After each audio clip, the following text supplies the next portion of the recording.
So good morning and welcome everyone to this 16th Symposium Scholarly Communications. I'm Mark Mulhousler, organizer of this event.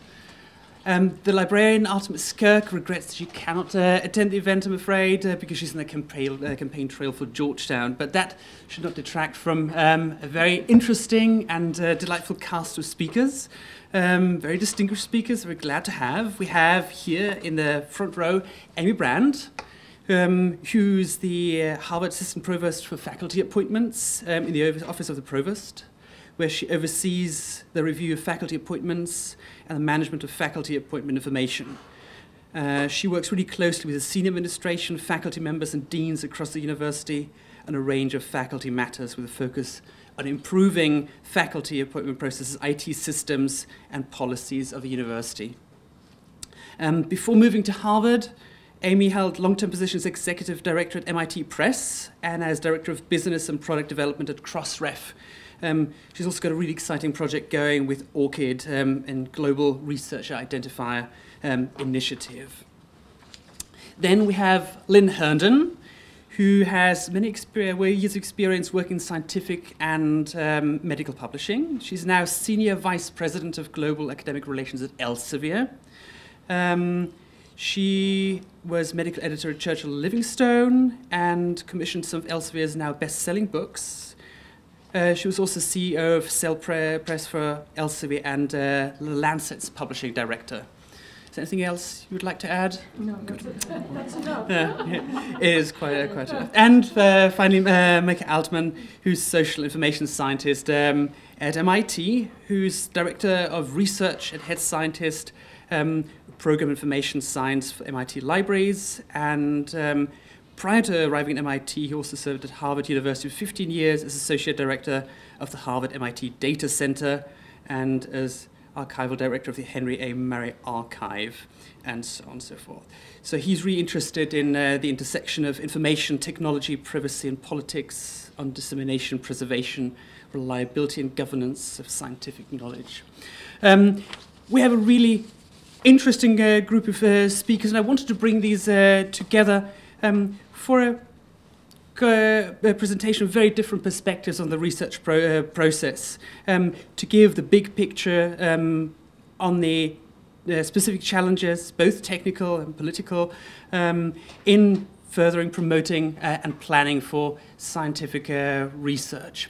And with that, I hand over to Amy Brand, and I'll ask for questions after the presentation, so please take your notes as we go along. Please join me in welcoming Amy Brand.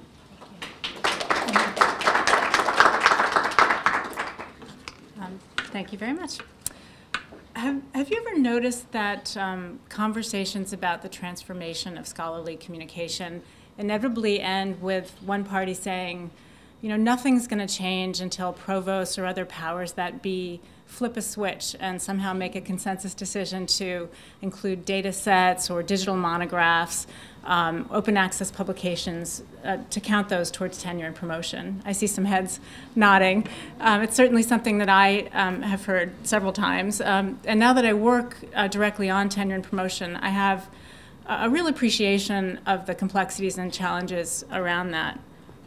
I think you're all aware that scholarship includes much more than just books and articles and conference proceedings. At Harvard, faculty, and I'm sure at most universities, report on an annual basis on their scholarly activities, and we see a very wide range of things reported. Blog postings are increasingly common, for instance, government testimony, data sets, curated museum exhibitions. And so we have a situation where the record of scholarship is actually much broader than our traditional indices, be they journal article indices or just even library catalogs, represent. And a lot of very exciting work in scholarly communication is going on in the distance between this broader record and the more traditional record, and that's where we're doing a lot of our work currently at Harvard. So I want to talk a bit about that, and I'll go through kind of just a buffet of projects relatively quickly, and then we can, if there's interest in focusing on any one of them or other things that you've heard about, because there's so many things going on digital scholarship at the university, I'd be happy to come back to them during the Q&A. So first I'll talk about faculty engagement and education. One of the things that the Provost office does, and our office in particular, is host a very active series of faculty professional development events. They are for faculty only, which appeals to faculty. It's kind of like an exclusive club experience for the faculty, and many of them focus on disseminating research and on media. We just had an event on trade book publishing. We've had events for young scientists on how to work with journal editors, and we have several media-related events. We had one recently on presenting your research to the media, how to talk to reporters, managing your online reputation, which is an increasingly, I think, important issue for academics. You know, what are the academic uses of LinkedIn and Twitter, for instance? And so that is a big part of our strategy of promoting scholars and scholarship and research dissemination at the university. What I don't include, because I do not work myself on directly, are things related to educating faculty about grant funding, right? There's a whole other operation around that kind of research support. I do continue to work closely with the Office for Scholarly Communication, which does a lot of faculty outreach and education in the area of open access and self-archiving. Harvard has been in the news recently, in the last few days, for several things. You might have heard about the Open Metadata Initiative from the library. Another initiative that made the news recently was a faculty advisory council made a very public statement to the faculty urging them to publish in open access journals for several reasons.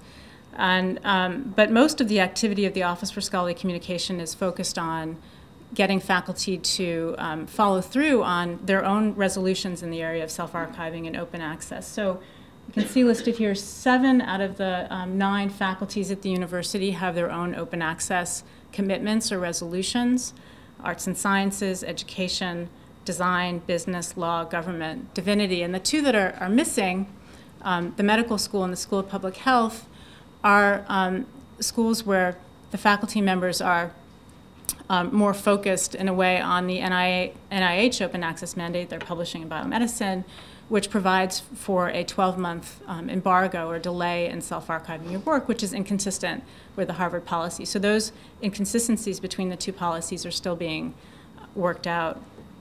Looking in a bit more detail at the policies, and I don't expect you to read through this language, I'll summarize what this is. There are 3 key parts to Harvard's open access policies. The first is that the university now has a prior non-exclusive license in work authored by faculty for publication at the university.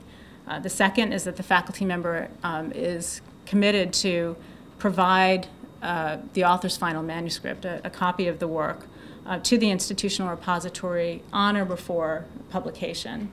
And the third is an opt-out provision. The faculty member can waive Harvard's prior license on a case-by-case basis, not on a global basis, but they can decide for a particular publication to waive Harvard's license. So this isn't a mandate, and we don't try to necessarily dictate where faculty publish their work. What it does is really switch the default from transfer of exclusive rights to the publisher towards a context of rights sharing. And it creates awareness among the faculty that when they are signing a copyright transfer agreement, these are the issues that are at stake for them. If we look, this is just a screenshot of what's in the repository as of a few days ago. You can see there's fairly strong compliance in the arts and sciences, where we've done the most in terms of faculty support. The other schools are kind of getting up to speed. And faculty require, and I'm sure all of you who work on institutional repositories here, a lot of hand-holding and mediation to get the content in. So that's another area where we have been investing in supporting faculty. And what I mean by mediation is we actually we have a group of undergraduates that we call our open access fellows, who we pay to do the sort of the drudgery of typing in the metadata for the faculty members. what they can do, they can just email their articles to the students, and they will do the work of getting the metadata into our DSpace repository, or they can use this quick submit form where they simply type in very basic information, and somebody on the other end will do the grunt work for them. I think where we're going with the repository, and I consider this to be very important, is towards much more integration with the repository with other systems. So on the one hand, we're starting to do links out from author names in the repository to author profiles.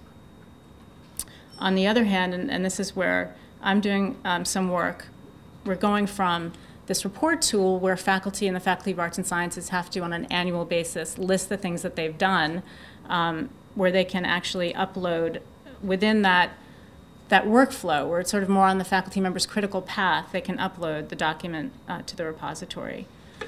We don't have the metadata sharing down yet, but we're working on that. Because from the faculty member's perspective, there's a lot of duplicate data entry. I publish something in a journal, and I have to record it in my lab website, in my personal website, in my CV, in the DASH repository, in a faculty activity report, in a grant application, and none of these systems talk to one another. So we hear over and over again from faculty that this is an area where they'd like to see more burden reduction. And I think there are lots of benefits to the institution as well. So that's an area where we're putting a lot of our effort. On the flip side of this is just the discoverability of all that information. Right now, if you go to the harvard.edu website, you cannot search for faculty or research across the schools or the institution at all. So it's very hard, even for faculty and students within the institution, to find information about people working in particular areas. And so another project that the Provost office is engaged in is working with the medical school and a technology developed at the medical school called Catalyst Profiles, which is very similar to Vivo, if you've heard of Vivo, to index a variety of sources of content about faculty across the university. This is just a schematic overview of the project, which is launching in beta in a few weeks. And what I've circled are some of the data sources that we are indexing. So faculty websites, course information, procurement information about equipment, because sometimes people are looking for scientists with expertise in using a particular type of technical equipment. Publications, we've licensed some publication data from the outside, and I don't know how well you can see this, and this is a very rough prototype that's up now, it's not public, but if I put in, you can search and browse by author name, but if I put in a term like anything, causal inference, and here I give an example of China, what it does is it pulls up faculty from across the university whose work in some way relates to this term, and it shows the reason for the match, and there's a kind of an ordering mechanism or weighting mechanism there. So some people match based on what they publish, others on what they teach, others on projects that they're involved in. And we think that this will have tremendous value for faculty who are looking for other researchers across the institution for a particular type of expertise, those people who are outside of their own immediate area, because science is increasingly collaborative and cross-disciplinary, and there are a whole host of other use cases as well. Another area where there's been lots of demand for more support from the institution, both the library and from IT, is in the area of data curation and support for digital collections. So what I've listed here are just a bunch of faculty projects where there's been essentially a request for, can you provide us with some sort of archival curation dissemination solution? And so what the university is doing is partnering with Dataverse, which is an open source technology that was developed at the Institute for Quantitative Social Sciences, where Micah used to work, and he knows a lot more about this stuff than I do, to make this a central university offering. Because right now, Dataverse is just installed in a couple of different locations around the university, one in the area of social sciences, one in the area of astrophysics. It's also used, I just heard that it's being used here as well. So meeting that demand for faculty is another very important part of our strategy. So Orchid. Orchid is a central registry of unique persistent identifiers for scholars to solve the problem of name ambiguity in scholarly communication.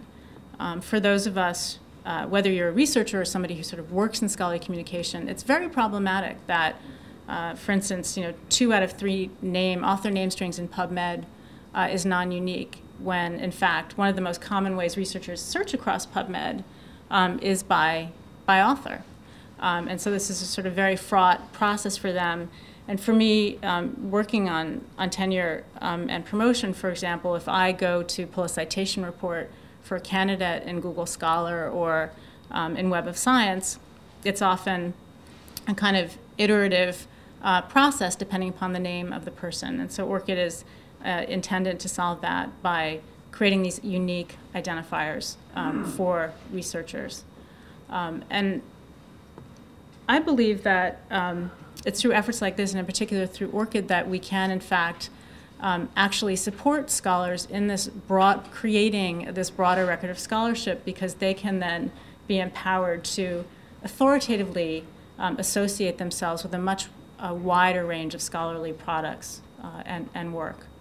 And I wanted to give an overview of those things to see, or I guess we're not going to do questions now, if anybody wanted to go into more depth on. If anyone had a quick question about, my quick question is about Orchid. It's not live yet, is it? No, it's launching probably in September in what we call our phase 1 system. And we are finalizing our business plan. We have an institutional model where universities will pay, I think, it's not very much. I think it's in sort of the range, depending upon the size of the institution, $10,000, give or take, for access to upload and to use Orchid.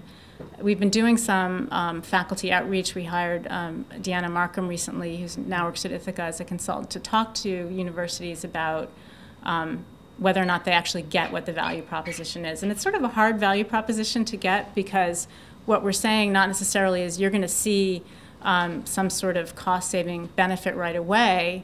What we're saying is that in the long run, the fact that all of these systems that have to do manual disambiguation, which is extremely expensive for Elsevier and for Thomson Reuters, won't and us won't have to do that anymore.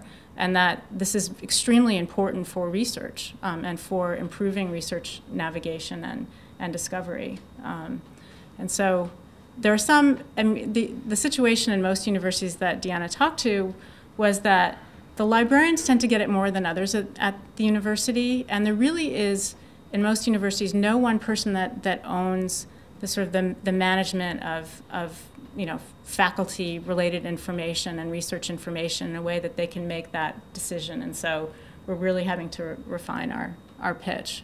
But we are looking for institutions that want to, we have kind of a sandbox system up and running that want to begin using it and trying it out. It is able to launch, I should say, because we've received funding from a variety of sources. We have funding from NSF, we have funding from, I'm blanking on the name of the Mellon Foundation, and we have some publisher funding as well. So it is I should have mentioned, a collaboration, very international among publishers, funding agencies, and academic institutions. So. Thank you. Do you do another question? Sorry. No, it's just ask a quick yeah. question. Who assigns the tags to the articles or items that are deposited in your digital repository? We have librarians who are, we have, some students I think are able to do that, but most of the handling of the metadata, unless you meant sort of subject area tags. Mm-hmm. Okay. That is generally done by whether it's a student or a librarian who's actually doing the metadata entry. Sometimes what we've done, because I did some of this work manually myself way back when, is we're pulling keywords out of the article, front matter itself. Mm-hmm. and other times people are just, tagging as they think is correct. Quality control over that? I wouldn't say that we do at this point. Okay. No. Thank you. Yeah. Well, I suppose we can keep the Sure. remainder of the questions for a bit later. Could you just... I'm Lynne Herndon. It's very nice to be here on behalf of Elsevier. Mark asked me to come and talk to you about the state of researchers, and publishing. So I've entitled this Publishing in the Scholarly Community, How Are We Doing? With the expectation that we could have a discussion about how we are doing after in our question and answer period. I'm also bringing to this presentation a long history of a career in publishing as a publisher and as an editor, and not particularly on the librarian side, the sales side, or anything else. So I'm going to be talking about what it is like to be a publisher within a publishing company. So I chose a few topics like Amy did. There are lots of things that we could talk about, but instead I thought I would start out by giving you 5 seconds on Elsevier, talking about what we do in the publishing cycle, mostly in this case for journals, not for books, how we have developed innovation that impacts researchers, doing a quick synopsis of what key researcher needs are and how well we're doing to deliver on those. And then I have a whole section on our open access and universal access positions at this point, and a brief summary about our goals and vision. So I'll just get started, and some of these may go very quickly. One of the things that Elsevier is big. I think no one would disagree with that. We publish about a quarter of the articles in the STM world, and you can see there that we cover all scientific disciplines, some larger, much larger than others, and you can see also that we are much larger than our nearest competitors. So when people talk about commercial publishers, they are almost always talking about Elsevier and Wiley and Springer, etc.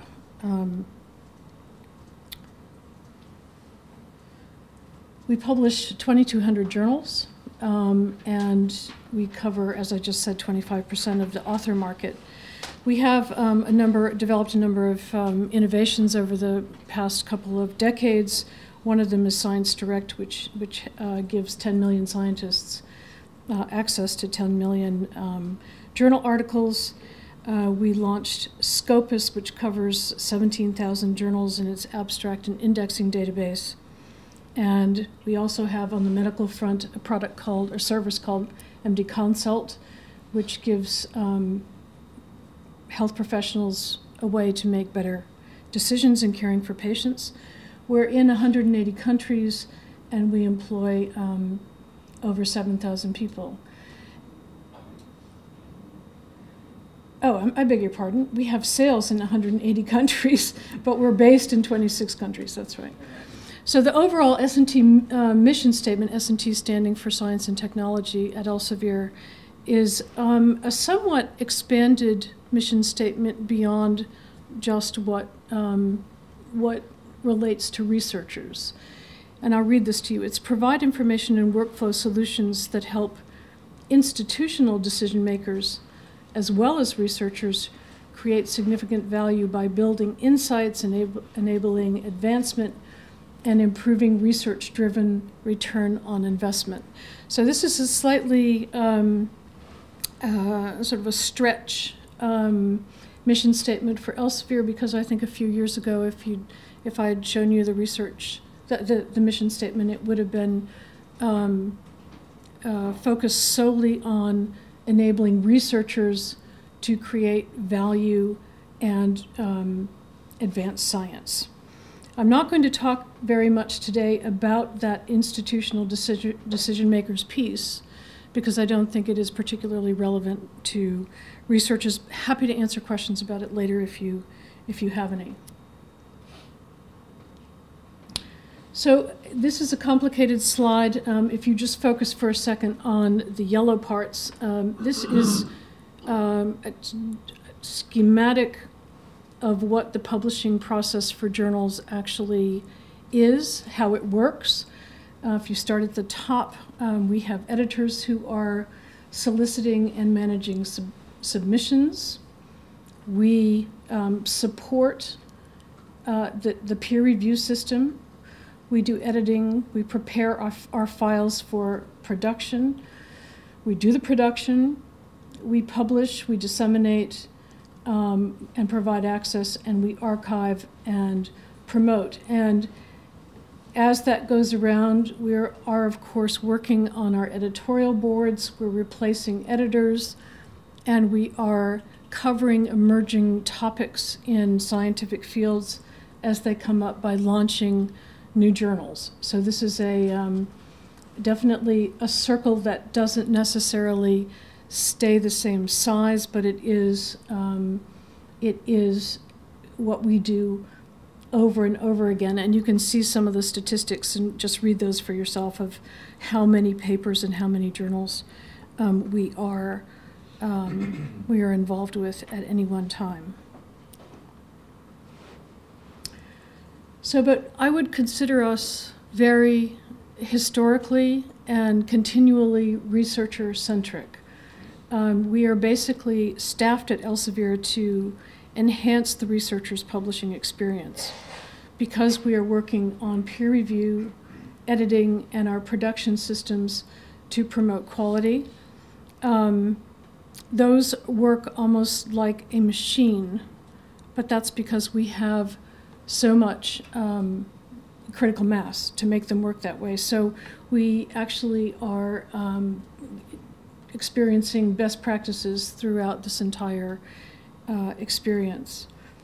We support our editors financially and any other way they need it in terms of training and thought leadership for what it means to be an editor in this world. We have to compete for authors. There are a lot of places where authors can go, and we want the best of authors to come to us, and therefore we are very busy trying to attract authors to come to Elsevier.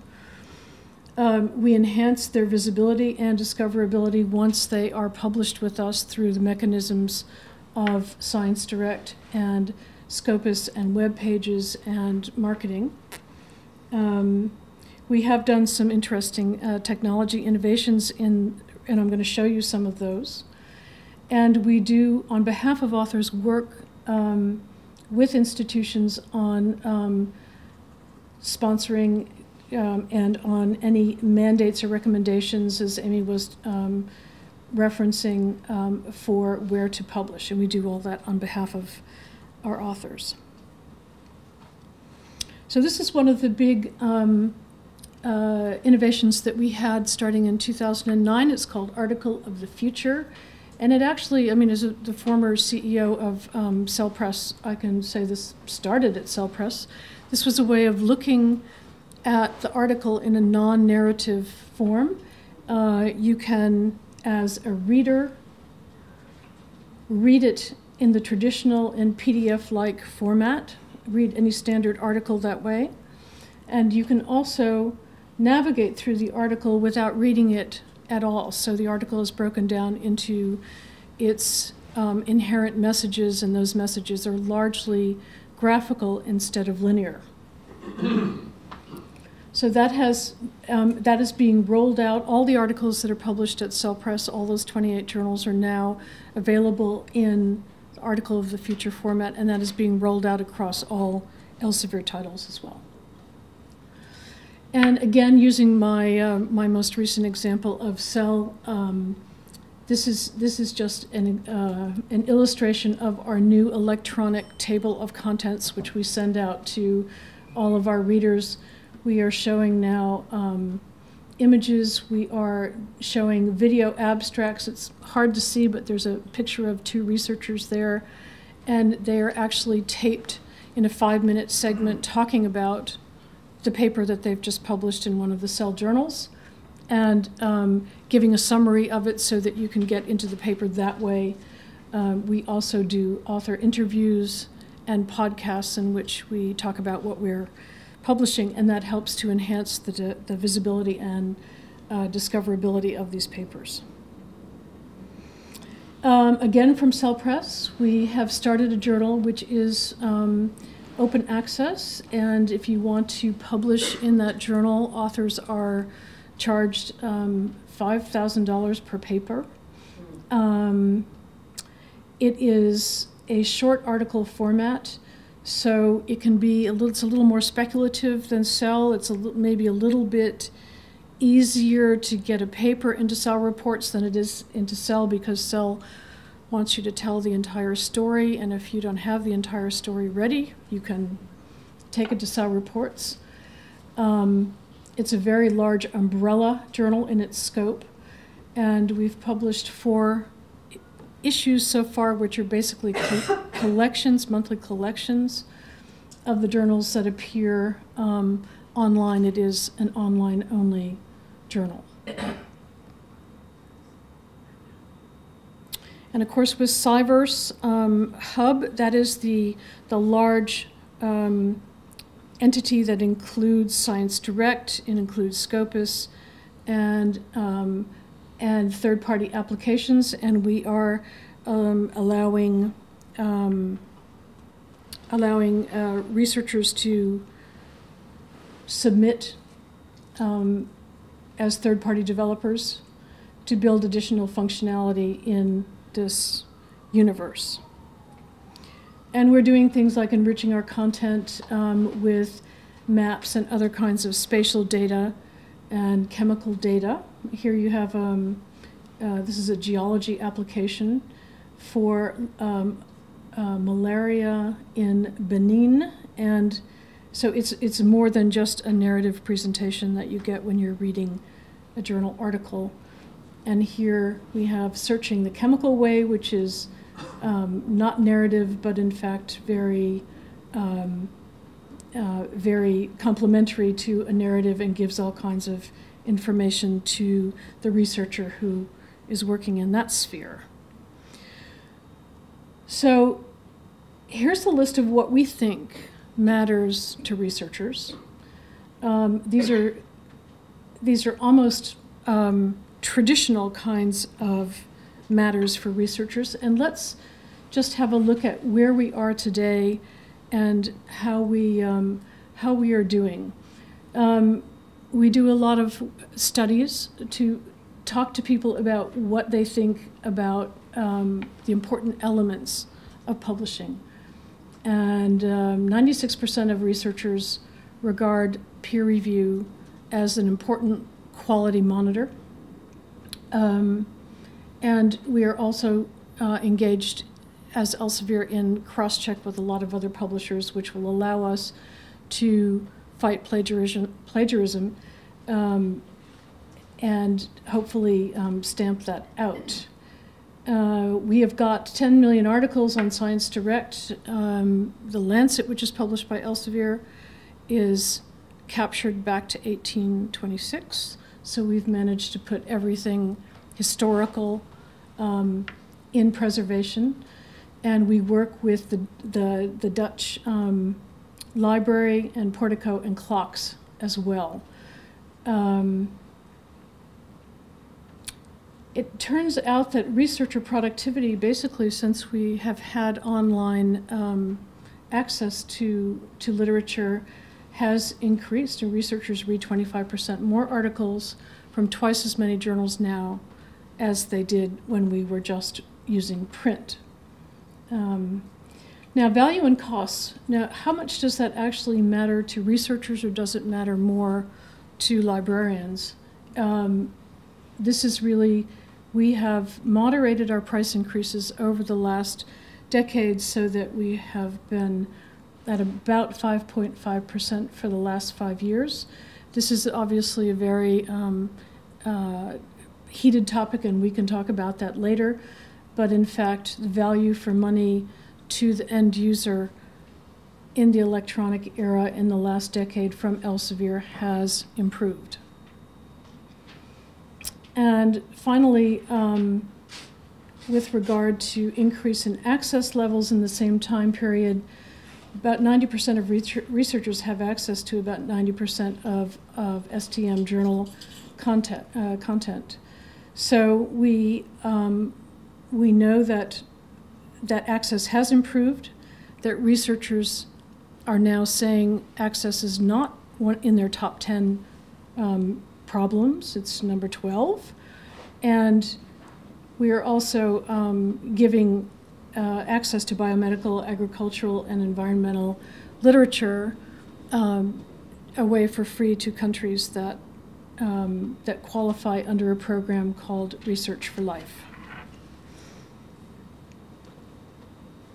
Okay, now I'm going to switch a little bit to talk about open access and universal access, which is what Elsevier calls open access. The message is really, we do support all mechanisms to achieve sustainable universal access to quality content. We do not try to prevent access from happening. We believe it is important. We believe it is essential. We believe that subscription and open access models can coexist. We believe that peer review is very important to it, and that technology will help that, and that sustainability is a key issue, and that without sustainability, without having a way to harvest some profit out of our investments, we're not going to be able to keep making those investments. So here we have the 6 different ways in which universal access is accomplished by Elsevier. There's first of all open access, which is author pays, or delayed access, or manuscript posting, or sponsored access. We have mechanisms for free at the point of use. We have information philanthropy. One of those is medical. It's called Patient Inform, and the other one is called Research for Life. That's what I was just describing to you. We have transactional access, which is pay-per-view, or corporate access, or through the application marketplace. And of course, we have subscriptions, various collections that can be bought. And we have lending and rental options like deep dive, interlibrary loan, and document delivery. So these are, this is what we view as overall universal access, and this is what we definitely stand for. So where we are now with access, the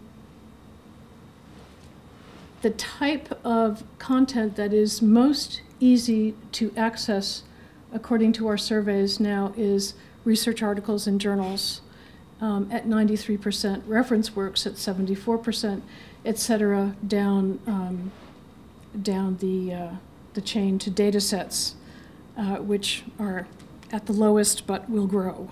And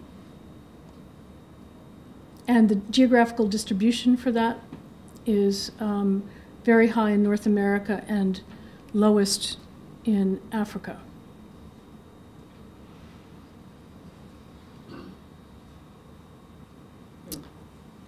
And here we have a graph that charts the importance of access against ease of access. And again, you see that research articles are viewed as the most important and are the most easy to get. So under open access, there are really 4 kinds that I can discuss with you. And one is the open access as in author pays. This is referred to as gold open access. And we have Elsevier itself has 12, I think now it's actually 20 open access journals. And then on the lower right, we have manuscripts posted to websites and repositories. And this is called green open access. And then on the upper right, we have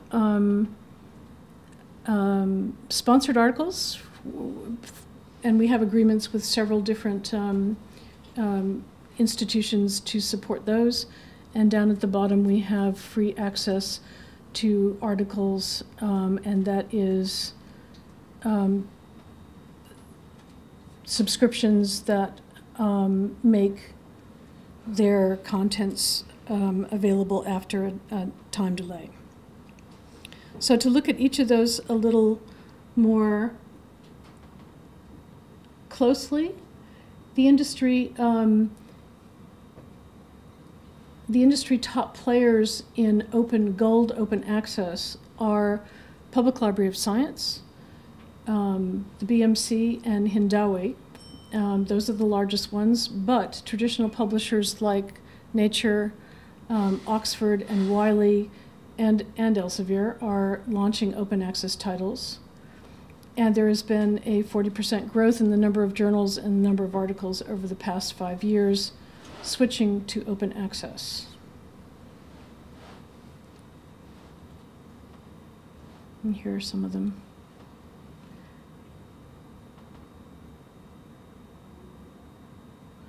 Oh, what did I just do? I skipped a slide, didn't I?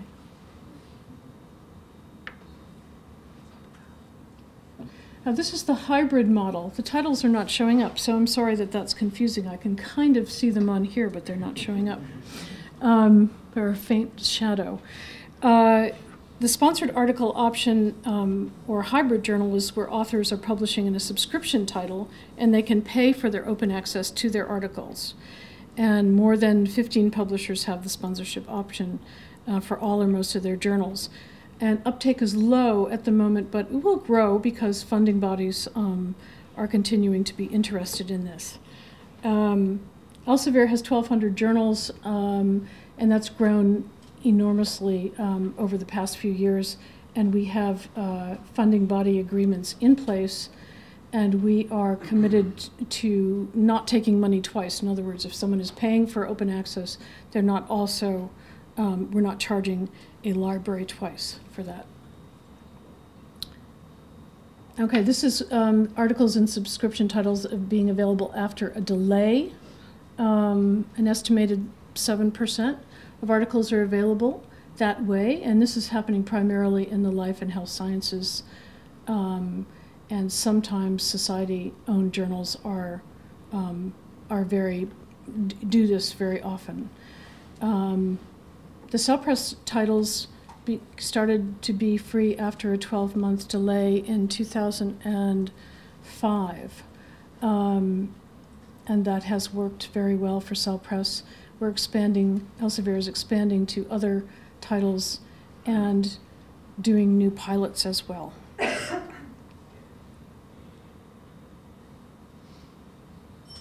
And this is the green OA, where authors are allowed to post their preprints to their own repositories, and this is author-accepted manuscripts only. This started generally with high-energy physics, and it's moving to other fields. And Elsevier is a green publisher. We've always allowed authors to post their preprints and accepted manuscripts in their repositories or on their home pages, and that's been fine. That's good. So where is open access today? This is everybody, not just Elsevier.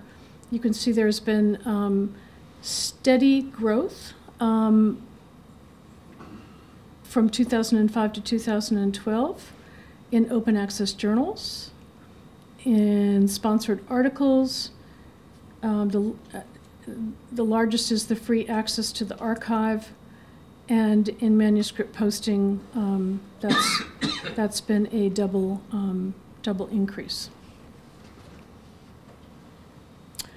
And I wanted to tell you a little bit about access in developing countries and research for life. So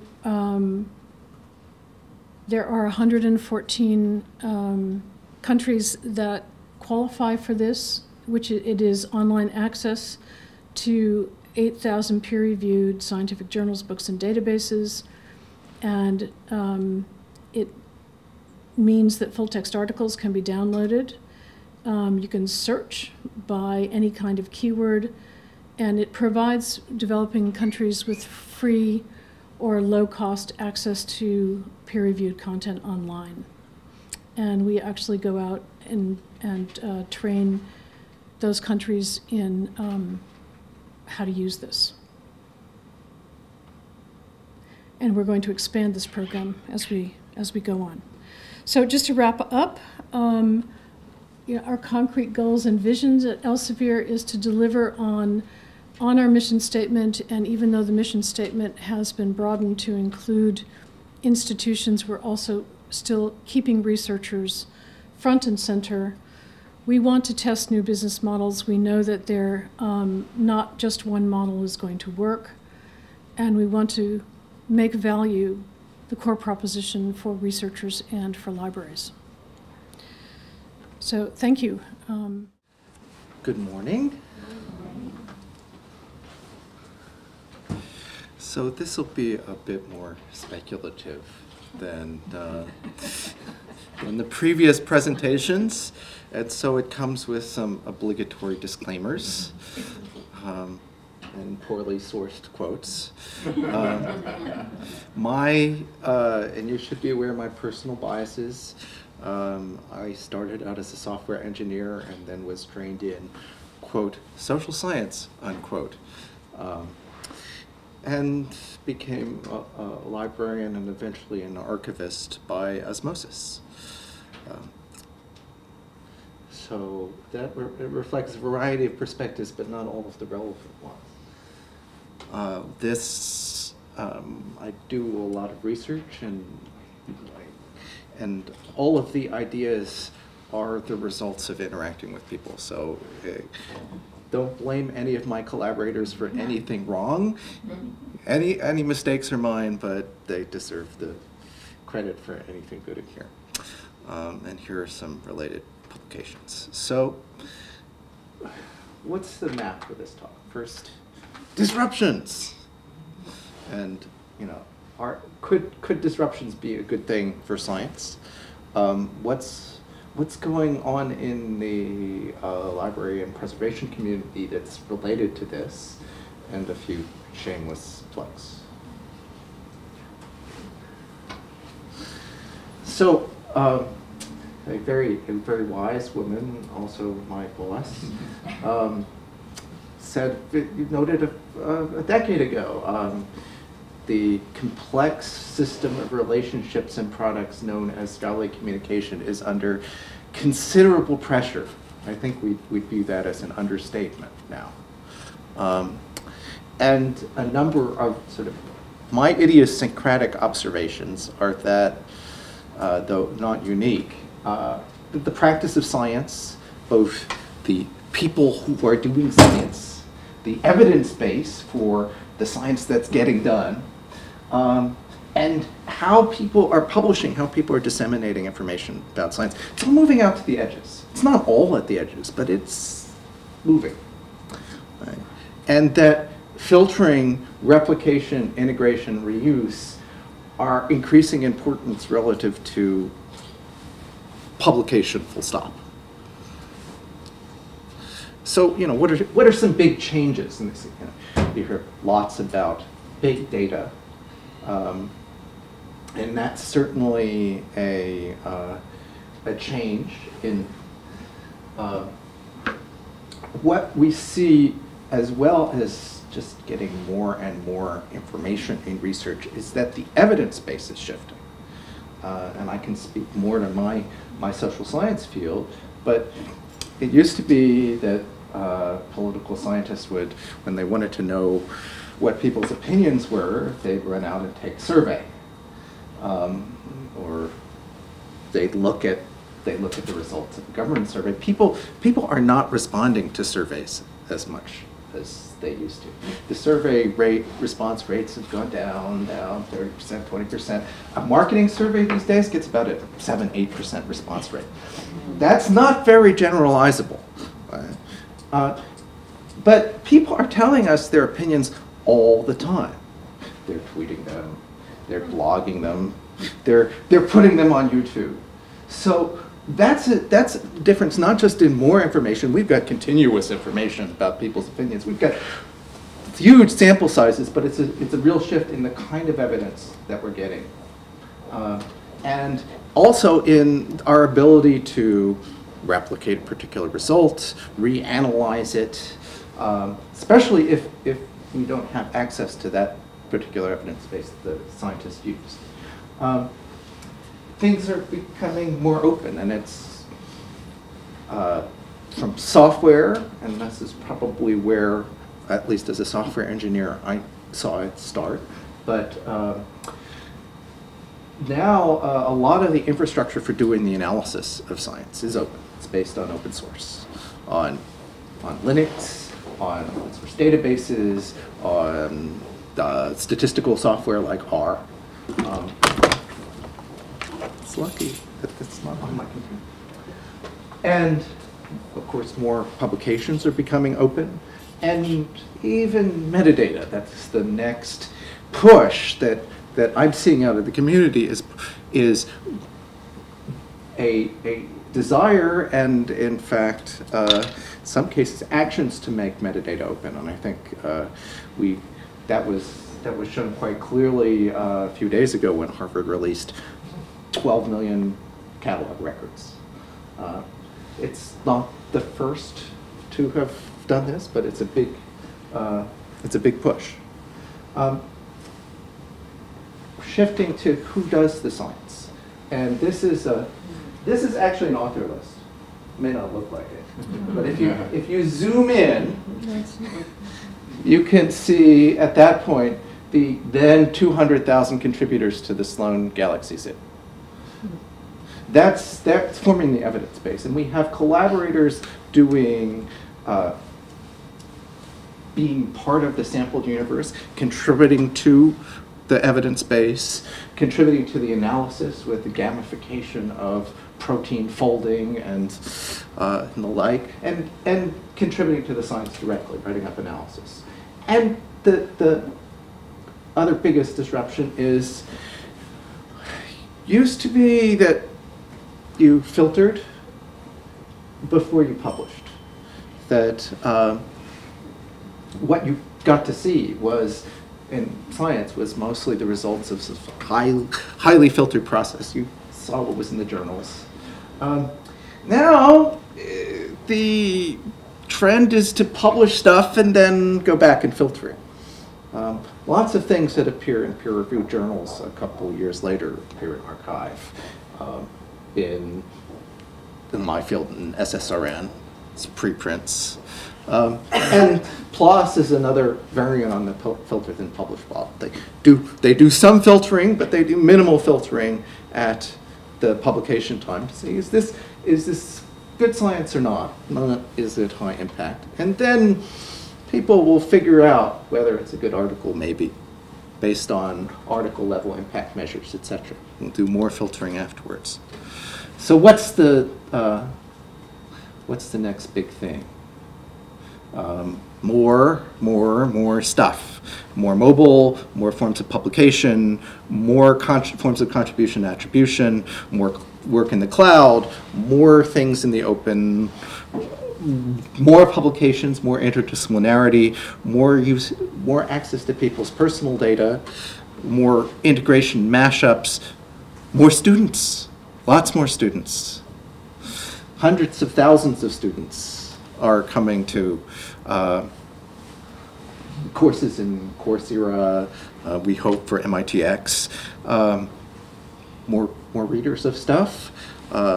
Like we're working with the Public Knowledge Project. They claim to have 10,000 open access journals. I don't think this is a upper estimate of people who have tried and set up them, but they have a lot of readers in developing countries.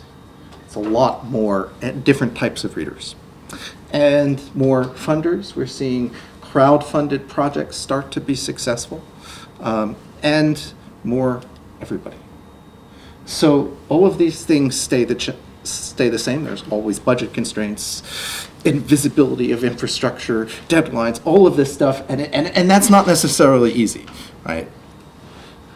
So is this a good thing for science? Well, in doing digital preservation, digital archiving, attempting to replicate others' articles, looking at the replicability of research, etc., one thing that becomes clear is that the publication is not the science.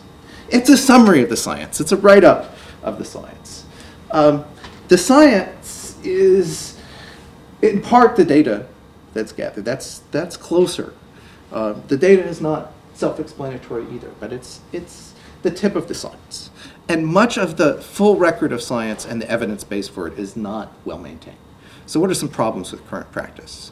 Well, unpublished data ends up in the desk drawer. I mean, and this is an image from Daniel Sheckman's lab notebook, where he finds tenfold symmetry on X-ray crystallography. And his advisor, his postdoctoral advisor, says, that's a lab artifact, put it away. He doesn't. He keeps pushing and pushing and pushing and pushing. And many years later, it's the Nobel Prize for quasicrystals. But the fact was that other people found these artifacts too, and they shelved them because they weren't indicated by theory, which is a good reason to shelve them. And there's no other place to put them. So, you know, one artifact is an artifact. When hundreds of people are getting artifacts, well, that's evidence, but you have to see it to know the difference. And when you don't see what's going on, there are also more intentional problems. And in general, we've done some studies of the management of the evidence base, including data from research that was paid for by NIH, NSF, et cetera. Just where did it go? Much of it is just gone. I mean, much of it that led to publications. And you'd say, well, maybe it can be reproduced from the articles. Well, we tried that too. At least in fields like social science, and my understanding of this in medicine, biology as well, it can be difficult to reproduce results. So these new forms of publication may help the evidence base, and there's some possibilities. And the possibilities that I study focus around data. And this is just an introduction, but there are different models of how you might embed data. One is to embed data in journals, to publish a replication data set with a journal article, and that would involve a number of technical things, versioning, persistent identifiers, etc. But it's sort of side by side. When you publish the article, you publish the data along with it. Second approach is to publish a thinly wrapped data set. Take data set, wrap it in a thin wrapper of metadata and a little introduction, and call it a paper. And the third, more grandiose idea is to have these separate things, but have the publications and the data sets interconnected. And ideally, a publication is a slice through a research process. You could see the avenues that people took, the decisions they made, what else they tried but didn't pan out. We're far from that, but that's a coherent way of looking at publication. And the question, one big question is, what will the map of science look like when we see all of these different contributions? We have some idea of how fields look now, how collaboration looks now, but we're missing a lot of the interactions around different parts of the evidence base, a lot of types of collaboration that don't get captured in a full article. So there are a number of community initiatives in the library space that I think are worth looking at. And this is another poorly sourced quote. It probably didn't say that, but we can't figure out who did. So again, idiosyncratic observations. knowledge, it's not a public good in the economic sense. It's because it's partially excludable. You can keep people away from it. But it's not a private good either. It's not, consuming knowledge doesn't use it up. So, economic theory will tell you a pure market approach to non-private good leads to underprovisioning or incorrect provision. That doesn't mean that it's free. It doesn't mean that no one should pay for it. It just means that if you rely entirely on private markets to provision non-private goods, you're not going to get a social optimum. From the archival world and from the sort of looking at the research life cycle, if you're looking at planning for access to scholarly record, you should include long-term access. That means beyond the life of a single institution, and probably to a community that won't be able to talk to the original author. And increasingly important problems in scholarly communication, information science, they require multidisciplinary approaches. So this is, I think the private good is worth repeating again. There are all sorts of non-private goods. Knowledge has some of the aspects of a club good, and some, if you count the infrastructure to maintain it as a commons. But one observation in the library world is libraries often operate on this cost recovery minus. They will accept content, but then they have an obligation, and someone has to pay for that content. That has to be budgeted, but somebody has to store that forever. Or at least there's an indefinite expectation of long-term access. And that almost is never calculated in the cost of the acquisition of it. Somebody has to subsidize knowledge production, long-term access and reuse if it's going to happen at a socially optimal level. And I think one of the things that would be most useful is to recognize the costs necessary to ensure broader impacts in research budgets. A number of funders ask for what are the broader impact of this research. Part of the broader impact of the research is ensuring reuse, ensuring long-term access to the evidence base, ensuring replication. But this is, although these sections on broader impacts are often there, budgets for ensuring those are rarely there. So there are a number of community initiatives that I think are fairly interesting. One is the National Digital Stewardship Alliance. And this is a membership organization started by the Library of Congress of over 100 organizational members, and it focuses on collaborative preservation, collaborative digital preservation, standards development, identifying content at risk, looking at best practices for shared infrastructure. But it's primarily developing standards and collaborative mechanisms for institutions that have a mission to ensure long-term access to cultural scientific content. Amy talked about Orchid. I think it's very important because if it works, we're going to be able to both enhance the scientific discovery process and improve the efficiency of research funding.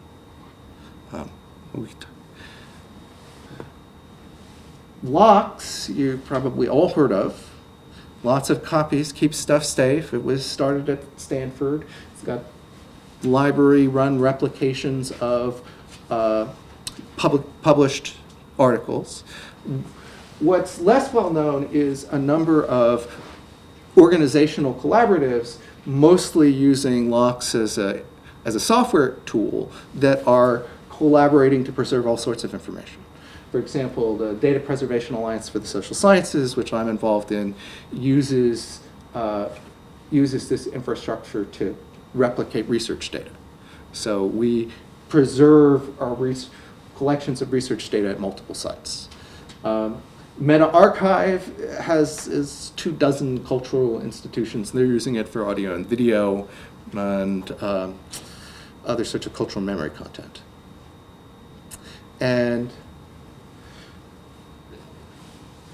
increasingly, there's been a number of community efforts to strengthen the connection between data and non-traditional forms of publication and journals.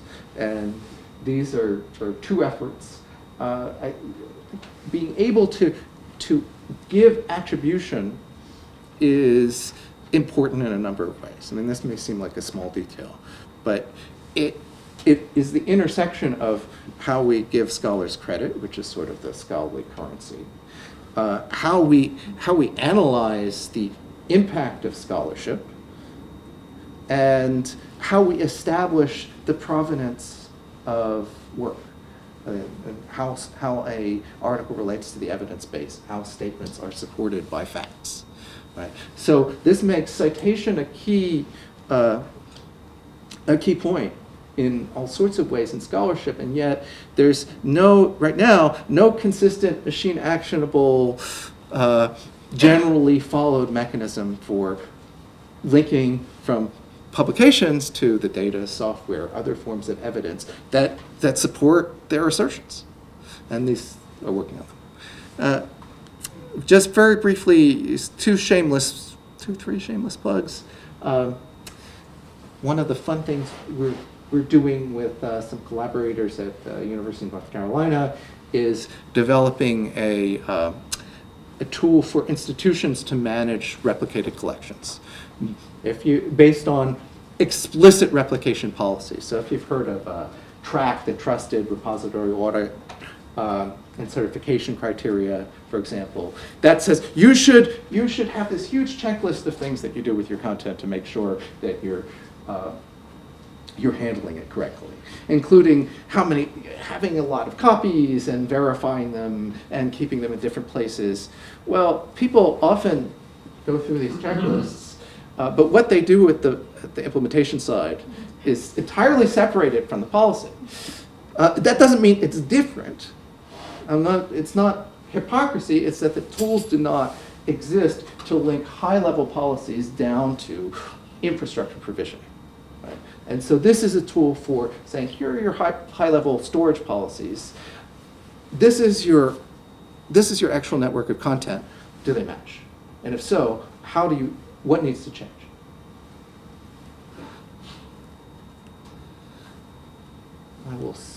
We're running, I'm at 21 minutes, so I talked briefly about DataPass.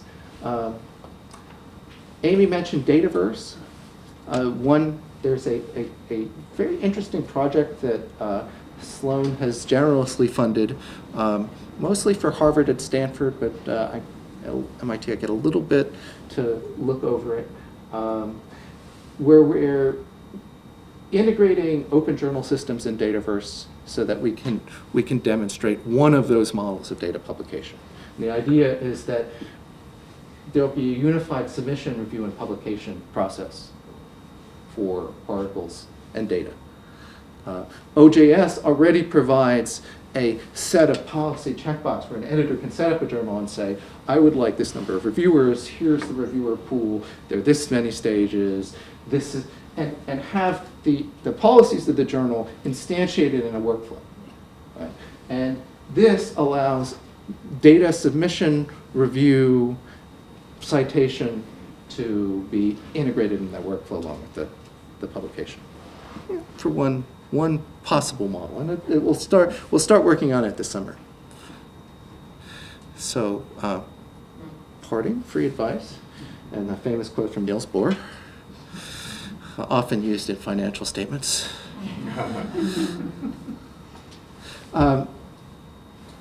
This is everything I just said. How do we begin to approach this? Well, this is purely from a library perspective. But if you're a poor librarian like I am, or you're stuck in a poor library, you can't do all this at once. You can't engage with everything at once. So what do you do? I recommend participating in some collaborative multi-institutional efforts to improve scholarly communication, identifying your organization's core competencies at the most abstract level.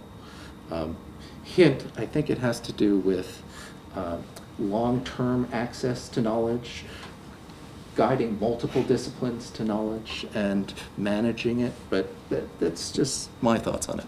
And prepare for new opportunities by betting on people with broad skills, broad training.